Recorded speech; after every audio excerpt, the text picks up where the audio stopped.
In this video, I'm going to give you an introduction to the reporting section within Zoho Books.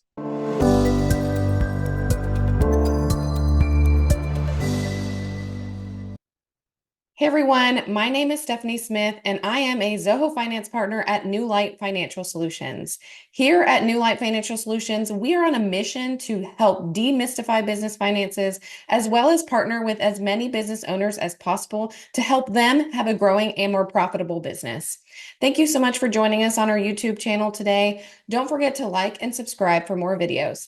Now let's dive in. Reports in Zoho Books is so important when it comes to understanding and interpreting your data, as well as understanding how your business is doing.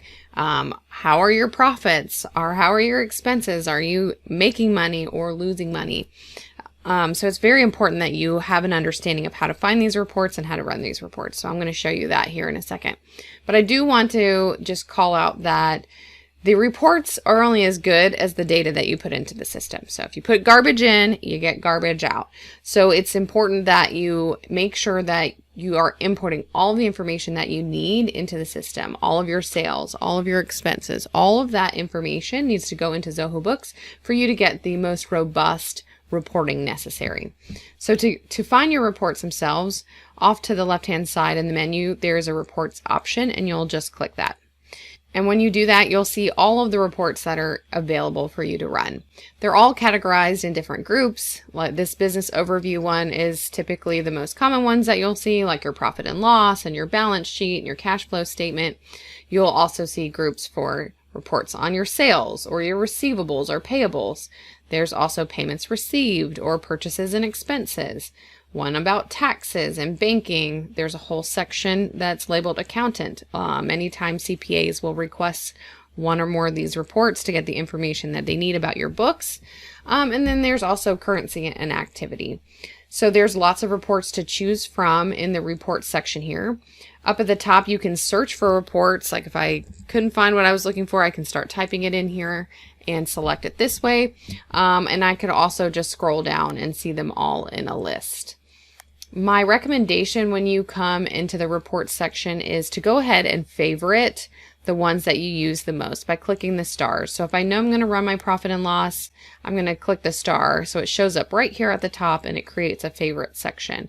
I'm going to add my balance sheet, my cash flow statement, and then every time I open the reports section here, they'll be right at the top and I don't have to go looking for them. That makes it super easy for you to run your reports. You can also configure your report layout if you really want to. There's a lot of options here from what size you want your table to be, the display and the details and the font and everything. So if you want to change the way your report looks, you can do that from here. I'm going to click into the profit and loss and just show you what that looks like. So here's my profit and loss. You can see the date here. It's for last year, 2022. You can scroll down and see all of my options and all of the data here. I can use this collapse all button. We'll collapse anything that has those child accounts, or I can expand it to expand it all as well. I can add a temporary note if I wanted to put some notes in the footer of the report while you're exporting it, or I can just not bother with that. You can also see the accounting type that's up here. This one is accrual. If I wanted it on cash, I would have to change the report to do that. Things to note here, you can change your date using this drop down here to one of the settings that they have preset. You can choose custom date range to choose custom date range, and then there's a custom report option if you want to really customize the report itself. Over on the other side, you have schedule report. You can click this option if you want to maybe get an email every week with this profit and loss. You can set this up to send to you for whatever frequency that you choose.